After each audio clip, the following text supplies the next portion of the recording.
pour les loisirs et la culture, donc beaucoup quand même de choses qui se travaillent. Travaux publics, bon an, mal an, toujours occupés, là, surtout en période, ces temps-ci finalement, là, du mois d'avril-mai jusqu'à l'automne, le plus tard possible qu'on peut faire des travaux. On comprend que l'hiver, là, les travaux de réfection routière, c'est pas la période propice, mais bon, une bonne programmation, une grosse année au niveau des travaux publics, plusieurs chantiers prévus, là.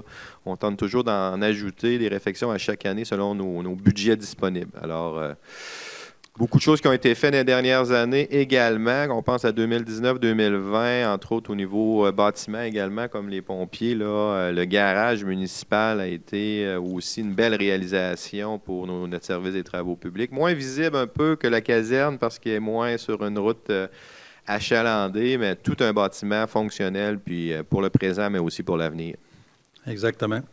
Alors, on a fait l'inauguration justement en 2019, encore là. Au même moment, on les a bâtis en même temps que la caserne. Et puis, c'était une belle réalisation.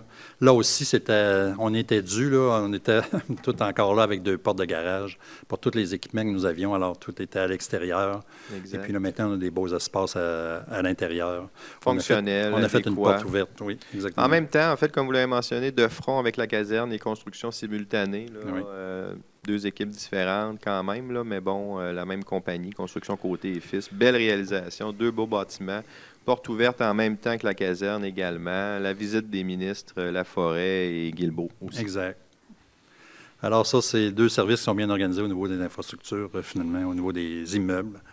Et puis, on a eu plusieurs chantiers, mais comme tu le disais tout à l'heure, ces chantiers-là il faut les faire pendant l'été. On a à peu près 6 mois pour les faire, du mois de mars à avril, aller jusqu'à octobre. Après ça, c'est trop froid pour faire de l'asphaltage, etc. Alors, c'est très difficile de concentrer. Tous ces services-là, c'est un gros défi. Il faut faire des plans et devis. Tout doit être planifié d'avance. Il faut demander nos permis à l'environnement quand il y a lieu. Des CA de l'environnement, il faut avoir tous nos permis. Alors, c'est toute une gymnastique qu'on fait pendant 12 mois par année pour arriver à ça. Vous avez raison de le mentionner. Des fois, les gens ils pensent que, bon, on met la pelle dans la rue, puis on fait les travaux, puis tout va bien. Il y a d'étapes préalables de plan et devis, de surveillance, de trouver les bons intervenants, faire la demande quand c'est le cas au ministère de l'Environnement. Alors, 2019, ça a été le secteur, là, justement, la rue de l'Aqueduc, où on est venu remplacer l'Aqueduc, mais aussi ajouter le service d'égout. Un beau projet. Justement, c'est 38 résidences qu'il y avait dans ce secteur-là qui n'étaient pas connectées, qui avaient chacun leur fosse septique, et puis qu'on était connectés avec un programme, finalement, FEPTeux, là, du gouvernement du Québec et fédéral. Tout à fait. Ensemble, qu'on a pu avoir une subvention pour connecter tous ces gens-là. Alors, on refait une rue, on repasse le réseau d'aqueduc et d'égouts.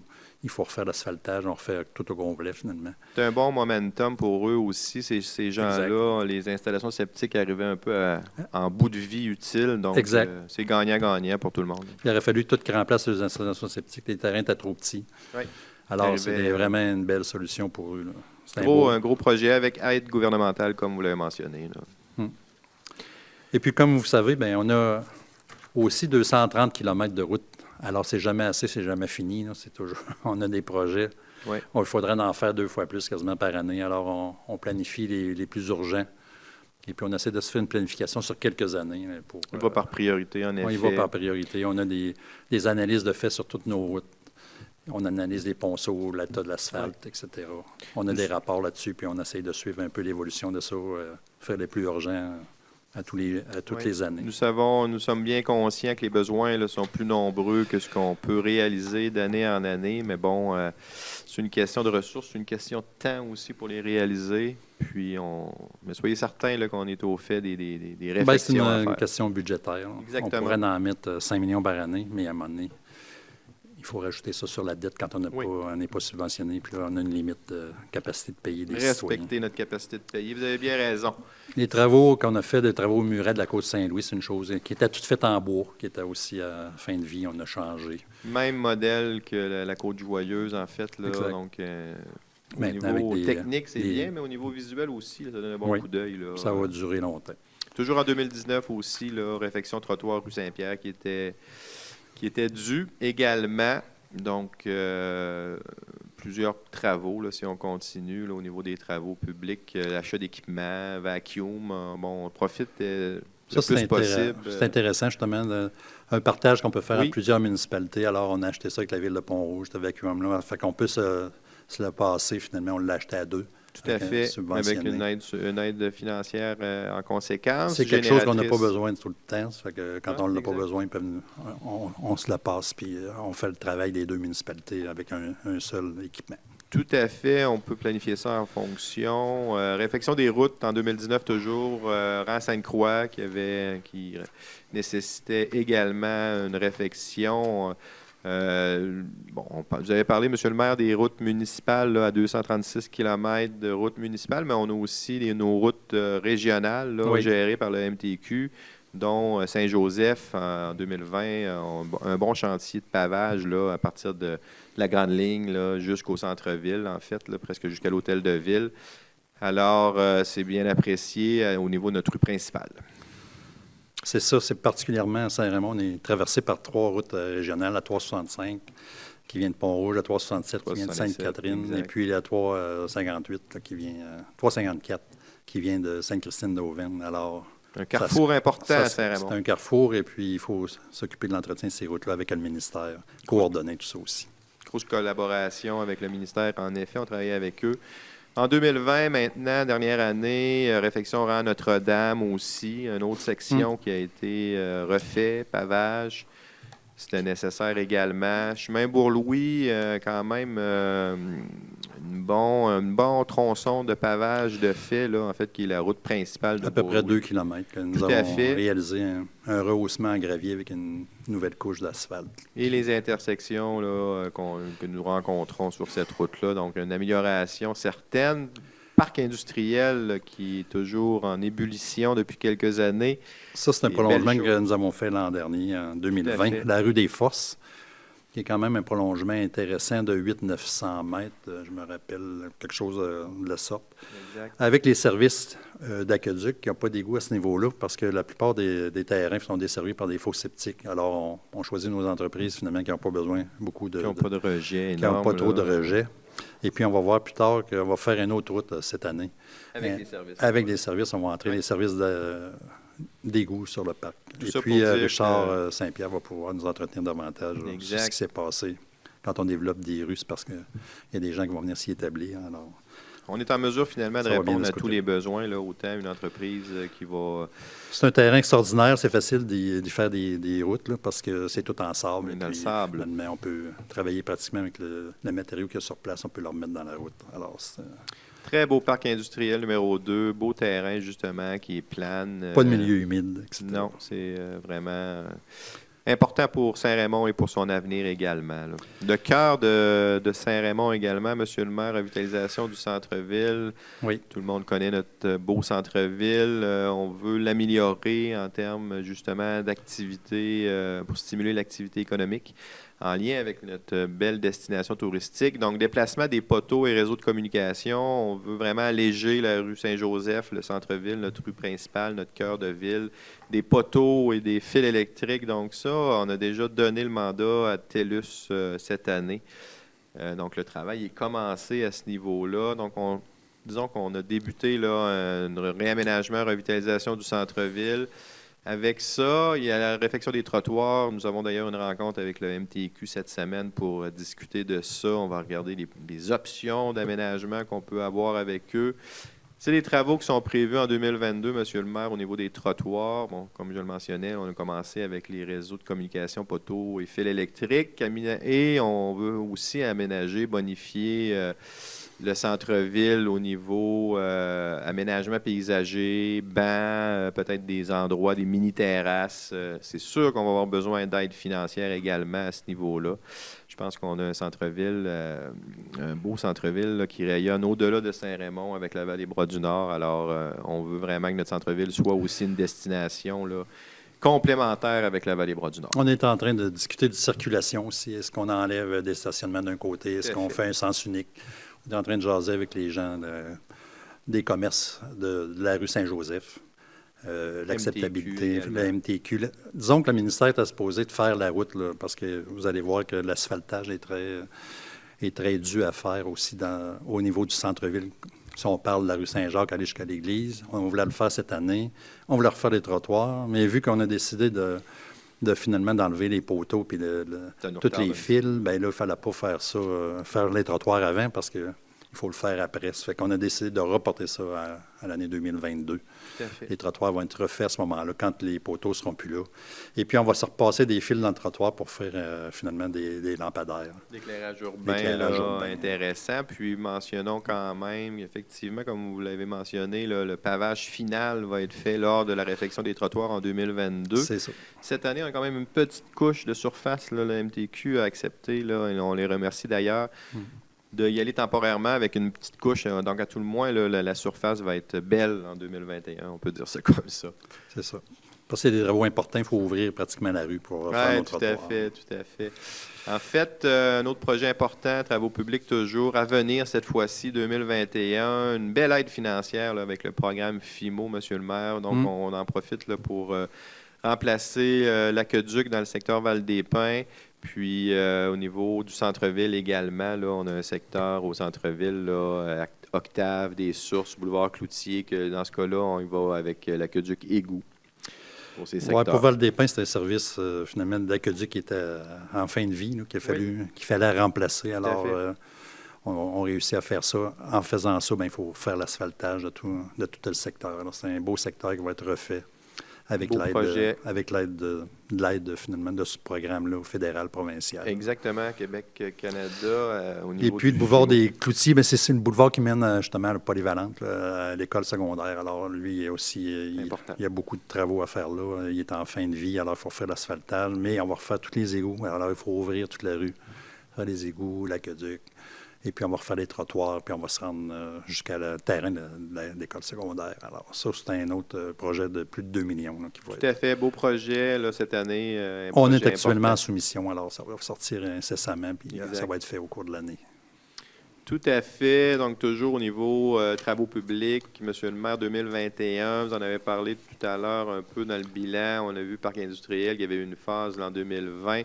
On a un autre prolongement là, du parc industriel numéro 2 et cette fois-ci, là, avec les égouts. Cette fois-ci, c'est la rue de la Défense nationale qui va être extensionnée.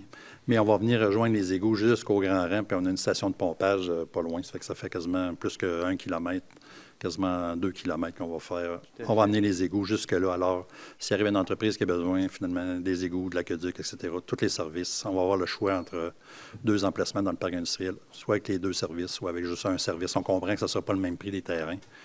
Alors, ça permet d'avoir des terrains moins dispendieux quand il n'y a pas le service d'égout, parce que encore là, c'est un projet peut-être d'1,5 million juste pour amener les services d'égout à cet endroit-là. Donc, et on puis, est en on comprendra qu'on n'est pas subventionné. Chaque fois qu'on fait des projets dans un parc industriel, il n'y a aucune subvention gouvernementale à cet effet-là. On peut mentionner que Saint-Raymond, avec son parc industriel à la fine pointe, on est en mesure d'accueillir là, toutes les entreprises qui veulent profiter de notre beau terrain, notre position favorable. Alors, on invite les entrepreneurs qui veulent faire des affaires. Saint-Raymond, c'est un choix judicieux. Et puis, nous réussissons à mettre nos services en place, comme l'aqueduc, les égouts, et puis les services Internet aussi, haute vitesse, etc., à un coût très raisonnable. Malgré tout ça, on rajoute ça sur le prix du terrain, puis c'est payé par l'ensemble des gens qui achètent des terrains. C'est pas payé par les contribuables. On a un fonds spécial, un fonds industriel, réservé pour ça. Quand on vend des terrains, on met l'argent dans ce fonds-là. Quand on l'utilise, on le prend dans ce fonds-là. Et puis, c'est de l'autofinancement. Alors, c'est un très beau projet, puis ça permet d'avoir des terrains, des coûts très abordables. Tout à fait, un investissement payant, comme on dit. Il ne faut pas oublier les emplois qui sont créés dans le parc industriel, là, qui ont des retombées positives à plusieurs niveaux à Saint-Raymond. Toujours dans les travaux publics 2021, quand même un projet important. Des investissements plates, ça veut dire. C'est nécessaire, cependant. Quand on change des pompes comme ça dans des stations de pompage, ces pompes-là, il y en a qui valent 300 000 $. C'est des grosses pompes. C'est la mise à niveau des postes de pompage en fonction de notre développement aussi, il faut le mentionner. On a fait un travail de réflexion stratégique pour voir justement nos développements industriels, nos développements résidentiels. Plus on a de gens, plus nos besoins en équipement de traitement doivent grandir avec la population. Donc, On est très contents. On a fait ça en collaboration avec le ministère de l'Environnement pour leur expliquer où on s'en allait, puis avoir les autorisations nécessaires. Parce que quand on veut développer, que ce soit une nouvelle usine ou un nouveau secteur, si on n'a pas la capacité de notre réseau, bien là, on est bloqué. Fait que là, c'est un nœud qui a été dénoué dans les dernières années. On voit clair maintenant pour l'avenir, puis on va être en mesure d'accueillir nos résidents puis nos entreprises. Donc, la mise à niveau des postes de pompage là, s'inscrit dans ce processus, M. le maire. Parce que justement, si on vient, tantôt je parlais de prolongation qu'on fait dans le parc industriel, bien, ça vient jouer sur SR7. Finalement, ces égouts-là vont aller s'ajouter dans SR7, SR3 et tout ça. Ça fait qu'il faut augmenter notre capacité de pompage à ce moment-là pour les améliorer. Alors, SR3, c'est une des plus sollicitées, c'est un central. Oui. Et puis, on investit beaucoup cette année. On a décidé de mettre ça aux normes pour être sûr de ne pas avoir de problème. Au niveau de la... Ces taxes-là, ces gens-là, ces investissements-là sont payés finalement par les gens qui sont desservis par l'aqueduc et l'égout. C'est important de le dire. Ce n'est pas les gens de tout Saint-Raymond qui payent finalement pour ça. C'est les gens qui sont desservis dans la ville. Tout à fait. Donc, c'est vraiment une planification stratégique au niveau de notre réseau municipal. Donc, on est en mesure là, d'assurer l'avenir puis d'accueillir, comme je le mentionnais, là, entreprises et citoyens. Bon, au niveau toujours des travaux publics, là, une grande stratégie québécoise d'eau potable. Là, on comprend l'importance de préserver notre eau potable. D'ailleurs, on invite les gens, là, on est parti pour un été chaud et sec. On demande aux gens là, d'agir avec prudence au niveau de l'utilisation de l'eau potable. Ce n'est pas inépuisable, c'est une ressource qu'on doit protéger. Alors, en collaboration avec le gouvernement du Québec, on a une stratégie québécoise depuis quelques années, Monsieur le maire, où on vient faire des rapports sur notre production d'eau potable. Est-ce qu'il y a des fuites? Est-ce qu'il y a de la consommation de nuit? Très détaillé, puis on a des obligations, entre autres au niveau des compteurs d'eau. Alors, à partir de 2021-2022, toutes les entreprises, commerces et institutions, donc les écoles, l'hôpital, ils ont déjà un compteur. Certains de ceux-ci ont déjà un compteur d'eau, mais on va installer de nouveaux compteurs d'eau et pour 60 résidences également, qui seront tirés au sort pour avoir un échantillon pour les résidences. Alors, tout ça pour mieux connaître notre consommation d'eau et mieux la préserver, finalement, l'économiser. C'est très important. Nous avons un très bon rendement de notre système d'eau, d'aqueduc. Nous avons une autre très grande qualité parce que c'est de l'eau souterraine qui vient des puits souterrains, en fait. Et puis, mais on n'a pas le choix. Ça, c'est une norme québécoise, là, finalement, qui fait en sorte qu'il faut mettre des compteurs d'eau, puis ça va nous donner une moyenne par individu pour être capable de se comparer d'une municipalité à l'autre.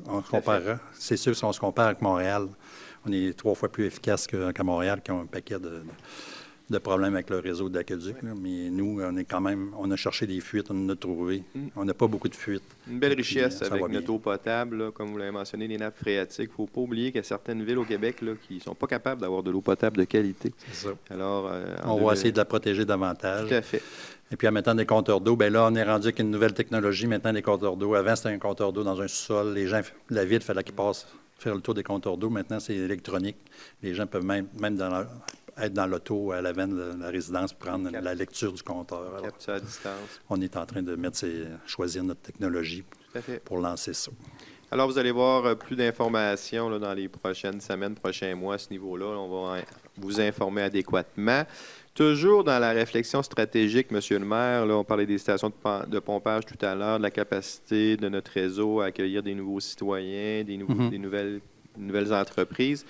Bien, ce projet de conduite d'égouts dédié pour Saputo joue un rôle important. C'est un beau projet en collaboration avec l'entreprise pour mieux diriger, disons, là, ces égouts directement aux étangs pour éviter que tous ces égouts-là de la fromagerie passent par notre réseau centre-ville et fassent un long chemin pour revenir finalement là, à proximité de l'usine. Alors, une grande cohérence là, avec une conduite dédiée, en collaboration d'ailleurs avec nos propriétaires, là, M. Caillé, entre autres, qu'on remercie, pour finalement là, avoir un traitement dédié à Saputo, puis ça va être gagnant là, pour notre réseau municipal alors, en 2022 là, à venir. Comme tu dis, les égouts de Saputo, qui est quand même considérable, quand une usine de la sorte a beaucoup de rejets, qui peut représenter jusqu'à 30-40 % des rejets de la ville. Ça fait que... Tout à fait. Et puis, ils passent par le réseau central, c'est-à-dire qu'ils viennent tourner au centre-ville, puis on les retourne dans les bassins qu'on voit ici à l'Égrand. Plus tard, ça fait qu'on s'est dit, la seule façon de contourner, puis récupérer finalement de cette capacité, qu'on a dit tantôt que le parc industriel viendra se jeter dedans éventuellement, bien avec ça, on va contourner, on va soulager notre réseau. Tout à fait. Énormément aussi au niveau de... Parce que c'est... c'est très finalement, ça use beaucoup notre réseau. Là. C'est comprends que le ce genre fromage, de rejet-là. il y a des graisses, là, c'est Exactement. graisseux, puis ça vient là, colmater. Alors là, on ferait un réseau juste pour Saputo. On a fait une entente avec Saputo Exact. qui vont nous aider finalement à partager le coût de ça. On a fait une entente, puis on va partager le coût pour aller se jeter directement au bassin. Donc, ça soulage notre réseau. C'était vraiment important. Ça dégage des marges de manœuvre pour l'avenir, comme on l'a mentionné. Ça fait 1 an qu'on est dans les plans et devis, puis c'est pas encore terminé, les tests de sol. Il va falloir aller au ministère de l'Environnement. Ces champs-là, c'est PTAQ. Alors, il faut aller Commission de protection du territoire agricole. Alors, c'est un paquet de démarches qu'on est en train de faire. Des longs délais dans les circonstances. Mais des honoraires professionnels, oui, etc. Ça vaut la peine. On poursuit dans ce sens-là. Donc, toujours en 2021, on parlait d'une grosse année pour les travaux publics. Donc, il y a d'autres chantiers qui sont prévus au cours des prochains mois. Réfection des routes suivantes, le rang de la montagne, le rang Saint-Mathias. On a aussi... Quand même beaucoup, là, comme... rang du Nord également. Si on vient rang Saint-Mathias, c'est quand même 2,6 km. On peut prendre chaque tronçon, effectivement. Là, qui va être refait, finalement, l'asphaltage avec un rehaussement en gravier, etc. Tout à fait. Donc, des priorités, il faut comprendre qu'on a quand même un inventaire global de nos rues municipales, nos rangs. On connaît l'état de chacun. On le sait que les besoins sont grands, mais on y va vraiment là, par nos priorités là, de notre plan d'intervention routier. Là, si dans votre secteur, c'est pas fait, c'est parce que ça va être l'an prochain. Alors, on a essayé de partager ça sur 2-3 ans, en faire des bons bouts. Là. Tout à fait. Il restait une petite section dans le rang Sainte-Couette. Les gens du secteur savent de quoi qu'on parle après le pont. Ça va être fait cette année, 400 mètres. Également dans le secteur du Lac-Sept-Îles, Monsieur le maire, là, un secteur de 700 mètres. C'est ça, un secteur avant d'arriver au manoir. Là. Tout à fait. Alors, entre la Grande Ligne là, puis le manoir du Lac-Sept-Îles. Donc, une grosse année au niveau des travaux publics. Là, on comprend qu'ils sont déjà à l'œuvre.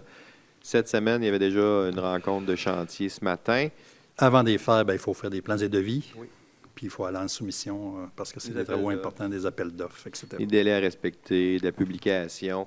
Donc, on va souhaiter pas mal tout fait. Bon succès aux travaux publics en 2021. Dossier de la rivière, comme tout le monde le sait, à Saint-Raymond, nous avons une superbe rivière qui nous cause quelques petits ennuis par-ci, par-là lors des débâcles, les fondes printanières et même des redoux, quelquefois le 25 décembre, comme le 25 décembre dernier. On se rappellera qu'en 2014, lors de la dernière grande inondation, la ville de Saint-Raymond a décidé, c'était un peu la goutte qui faisait déborder le vase. Monsieur le maire, on s'en rappelle encore, on a rencontré nos citoyens, puis on a dit, on va prendre le taureau par les cornes, puis on va voir qu'est-ce qu'on peut faire pour diminuer les risques d'inondation. Ça a été le début d'une démarche extraordinaire qui nous a amené en 2019 à signer une entente de 2,7 millions avec le ministère de la Sécurité publique, qui sont nos partenaires depuis 2014 et même auparavant là, pour essayer de diminuer nos risques d'inondation. Alors, 2019, des beaux travaux qui ont été faits. On a eu beaucoup d'études de fait au début, bien sûr. Mais entre autres, 2019, là, installation d'un seuil rocheux pour retenir notre frasile en amont du centre-ville, puis justement pour éviter que ce frasile-là descende au centre-ville, se dépose et crée un bouchon là, pendant tout l'hiver. Alors, ça fonctionne, on est bien content. En 2020 également, d'autres travaux, donc enlèvement des cages de drave. Donc, on a enlevé près de 30 cages de drave là, pour... c'était un peu des ancrages aux glaces là, qui étaient entre le barrage Chute-Panay et notre centre-ville. Donc, en enlevant ces cages de drave qui étaient immenses, on vient vraiment faciliter l'écoulement des glaces. Alors, on est bien content de ces travaux-là également. La ministre Guilbeault, là, qui est la ministre de la Sécurité publique, bien sûr, est notre partenaire avec notre député Vincent Caron à ce niveau-là. Il faut souligner l'extraordinaire partenaire qu'on a avec le ministère de la Sécurité publique qui nous permet là, de réaliser ces travaux-là. Alors, on a aussi consolidé la digue sur Monseigneur Vachon. Là. Nos expertises nous montraient peut-être une infiltration d'eau dans cette section de digue-là. Alors, considérant là, que les digues jouent un rôle important, puis on ne peut pas se permettre d'avoir d'infiltration d'eau, on est venu consolider là, au niveau ingénierie cette fameuse digue-là, qui est visible d'ailleurs. Là, il va y avoir de la végétation. Ça a été fait à l'automne dernier, en 2020, puis... Pas plus tard que quelques mois après, on voit un peu là, la photo du 25 décembre 2020, on s'en souvient encore, 957 mètres cubes par seconde. On voit là, la digue est complètement sous l'eau avec une marge de manœuvre faible là, entre l'eau et la rue, finalement, et le haut de la digue. Alors, cette infrastructure a été mise à profit dès le départ en fin d'année 2020. Ça a bien résisté. Alors, nos mesures fonctionnent, nos travaux fonctionnent, nos risques d'inondation diminuent. Il faut rappeler que Saint-Raymond a été inondé 70 fois dans les 100 dernières années, alors quasiment une récurrence aux 2 ans. Depuis 2014, on n'a pas eu de grandes inondations, là. Oui, le 25 décembre, là, près de 50 personnes ont eu malheureusement de l'eau à proximité ou dans leur sous-sol. D'ailleurs, on sympathise avec eux, là, puis on pense à eux. Mais la vague de 2014 là, avait fait beaucoup de dommages. Puis depuis 2014, là, disons nos démarches portent fruit. Alors, ça nous a... Peut-être que je pourrais dire un peu... Vous savez que nos chercheurs, depuis 2014 qu'on est avec les chercheurs de l'Université Laval, en fait, Brian Moores et puis M. Turcotte, Benoît, ouais. On a commencé à faire beaucoup d'études et puis on a choisi un bouquet de solutions. On dit toujours ça. Là. On a plusieurs solutions. Ce n'est pas juste une solution qui va régler les inondations à Saint-Raymond. Et puis, on a fait énormément. Avant de faire une solution dans la rivière, il faut faire énormément de plans et devis, de recherche d'un ministère de l'Environnement. Il faut toujours aller au ministère de l'Environnement parce qu'on joue dans la rivière. Alors, c'est très long. Et puis là, on a beaucoup de faits, lorsque finalement François vient de vous présenter. Ça, c'est fait. Et puis, ils nous disent que ça fonctionne à 40 % parce que les gens, ils disent, vous êtes toujours en train de parler de la rivière. C'est sûr, c'est comme sans fin. Mais on est toujours dans notre bouquet de solutions. Et puis ça s'additionne. Chaque fois qu'on fait une action, ça aide à l'autre avant. Et puis tout ça. Et puis là, on a encore des choses à faire en 2021, 2022. Et puis, tantôt, on a vu qu'on a eu 2,7 millions. C'est ça qu'on a réalisé. Quasiment toutes, parce qu'il nous reste 100 000, je pense, sur 2,7. Il reste un sol. Alors, on a fait nos enrochements dans la rivière, nos digues et tout ça. Puis là, on repart à une deuxième phase, qui est 2021-2022, où on a eu une autre entente de 1,8 million, que vous voyez là, pour vous démêler un peu dans tous ces chantiers-là que nous avons. Et puis là, c'est d'autres choses qu'on va rajouter, qui est barrage, finalement, l'estacade, etc., d'autres affaires qu'on va prévoir. Et puis là, autrement dit, mais on ne pourra pas les refaire cette année parce que là, on rembarque dans un autre finalement, travail de plans et devis. Il faut faire des plans et devis, d'études d'impact à l'Université de l'Environnement. Alors, cette année, on fait juste des études, puis on en a signé plusieurs centaines de mille, là, des études et sur la rivière. Et puis, c'est ça qu'on peut parler là, un petit peu. Oui, en fait, c'est nos prochains travaux. Là, on parle, comme vous le mentionnez, la deuxième entente de 1,8 million. C'est la construction d'une structure de retenue des glaces, pardon. C'est une structure un peu comme un seuil rocheux qu'on veut faire environ 10 km en amont du centre-ville. On a remarqué là, qu'à cet endroit, à 10 km qu'on voit ici, là, naturellement, on voit les blocs de glace qui s'arrêtent naturellement en raison de la topographie des lieux, là, où on a comme une île dans le milieu avec des chenaux secondaires et la rivière principale. On peut le voir sur le petit schéma là, de l'ouvrage de retenue des glaces. On veut mettre justement...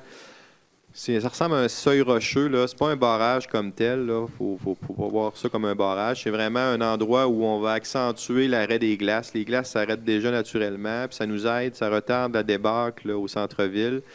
Donc, on veut favoriser ce mouvement naturel-là avec une structure de retenue des glaces. Donc, c'est comme M. le maire l'a mentionné, là, on a des études d'impact à réaliser. Puis, il y a du dragage, là, reprofilage et dragage du fond de la rivière. Ça aussi, ça va être en 2022 parce que qui dit reprofilage, là, dit étude d'impact, on doit justifier le tout. On est en discussion justement avec les gens concernés au ministère. Ça, c'est un endroit où les glaces restent toujours accrochées au fond. Beaucoup de sédiments. Oui. On prétend que les sédiments, justement, de la rue Beaulieu, c'est un secteur qu'on a aussi arrangé au cours des dernières années, qu'on a refait. Bien, il y a une bonne section de la rivière qui est partie dans la rivière, qui s'est ramassée, qui a rempli, finalement, le bassin d'estacade. De l'ouvrage de l'estacade. L'ouvrage d'estacade, le barrage qu'il y a là, lui, il est plein. il est supposé d'avoir un bassin en arrière, mais il est plein de sédiments. Ça a continué dans la rivière, puis ça s'est accumulé à cet endroit-là. Tout à fait. Là aussi, là, c'est un haut fond. Si j'arriverais aujourd'hui que je voudrais m'en aller là en canot, il faudrait que je débarque. Là, je suis certain que ça passe pas. Ah, la rivière est très basse. La rivière est très basse. Là, je suis allé voir ça ce matin, puis on voit justement là, que le réservoir derrière l'ouvrage de l'Estacade, on voit les roches, là, c'est rempli. Donc, c'est vraiment ces deux sections-là, l'ouvrage, le bassin derrière l'ouvrage de l'Estacade et au niveau du parc riverain de la rivière Sainte-Anne, là, qu'on connaît bien sur la rue Saint-Hubert. Qu'on redemande finalement de faire un profilage de la rivière. Oui, reprofilage de la rivière, effectivement, des sédiments qui ont été transportés au fil des années. Puis bon, on continue aussi d'avancer sur notre barrage Chute-Panay, là, qui est notre gros morceau final. Finalement, c'est un peu la dernière fleur sur le bouquet de solutions, monsieur le maire, pratiquement. Exact. Donc, on veut réhabiliter le barrage Chute-Panay. On a beaucoup d'études de fait, des tests de béton, des tests de sol. On était quand même assez avancé. On collabore avec les propriétaires aussi de l'ouvrage. Il faut comprendre que c'est un privé, là, des propriétaires privés qui ont ce barrage-là. On est en pourparlers avec eux. C'est sûr qu'on a besoin, puis on souligne l'extraordinaire partenariat avec le ministère de la Sécurité publique, notre député qui nous a permis d'avoir 2 ententes qui nous permettent de réaliser ces études-là. On comprend que pour ce gros morceau-là, on va avoir besoin d'une autre entente. Donc, on est déjà en discussion là, avec MSP et le ministère des Affaires municipales. D'ailleurs, on a déposé une demande officielle là, lors de notre dernier conseil à ce sujet-là. On comprend que ce barrage-là, avec nos chercheurs, ont été déterminés qu'il ne pouvait pas être démoli. Non. Les gens, ils pensent qu'on pourrait le démolir, mais s'il était démoli, il n'y aurait pas assez d'eau dans la rivière. On aggraverait la situation. Les glaces prendraient au fond pendant l'hiver. Et puis, on n'aurait plus aucune possibilité. Alors, la rivière sera toujours bouchée au printemps. Alors, eux autres, ils veulent utiliser ce barrage-là. Naturellement, ne pas le démolir, mais le bonifier. Soit le rehaussant d'1 mètre avec faire des niveaux d'eau mécaniquement, etc. Avec ouvrir une pelle. Puis quand il arriverait le printemps, on pourrait le faire monter l'hiver. Qu'il y ait plus d'eau dans la rivière au printemps, on pourrait finalement ouvrir les vannes, etc. pour faire jouer des mouvements de niveau d'eau. De niveau pour venir casser le couvert de glace justement au printemps. Donc, plusieurs possibilités. Alors, pour ça, il faut acheter le barrage. Puis comment ça coûte... c'est très dispendieux de le modifier, comme je viens de vous parler. Quelques millions, monsieur le maire. Plusieurs millions. Alors, on est encore en demande à ce niveau-là, avec un autre programme. Et puis, on est en train de négocier avec le propriétaire du barrage pour l'acquérir. Il faut toujours préparer un peu nos prochains travaux. Là. Donc, on est un coup qu'on signe une entente, on vient de signer, mais on dit au MSP, écoutez, il faut parler déjà de la prochaine entente parce que faut planifier ça d'avance là, pour arriver finalement à ne pas avoir de temps mort. On ne veut pas avoir d'années où on perd un peu notre rythme de croisière pour notre rivière, là, pour les travaux. Peut-être mentionner, juste avant de parler de l'urbanisme, qu'au niveau de la rivière, là, on parlait des gros travaux en 2022. On veut faire corriger l'émissaire de la rue Saint-Hubert cette année, là, parce que bon, l'émissaire vient accrocher les glaces, finalement, il retient, c'est un peu quasiment un ancrage à glace, celui-là aussi. Donc, on veut le corriger là, pour la rue Saint-Hubert, effectivement, en 2021, si possible, avec le ministère de l'Environnement. Il faut dire aussi au niveau de la rivière, avant de conclure, parce que je vois qu'on change de département, là, mais on est chanceux de faire affaire avec les meilleurs spécialistes au Québec. Des glaces, il n'y en a pas d'autres. Les meilleurs, on les a avec nous. Et puis, il y a d'autres, finalement, municipalités qui essayent de s'en servir puis servir des expériences que nous avons à Saint-Raymond. Puis on est bien heureux parce qu'on peut partager nos expériences. S'il y a quelque chose qu'on a fait à Saint-Raymond qui peut servir à une autre ville, à ne pas être inondée, bien... ils sont bienvenus, etc. Puis on est prêt à les aider. Là. On n'est pas avare de nos informations, etc.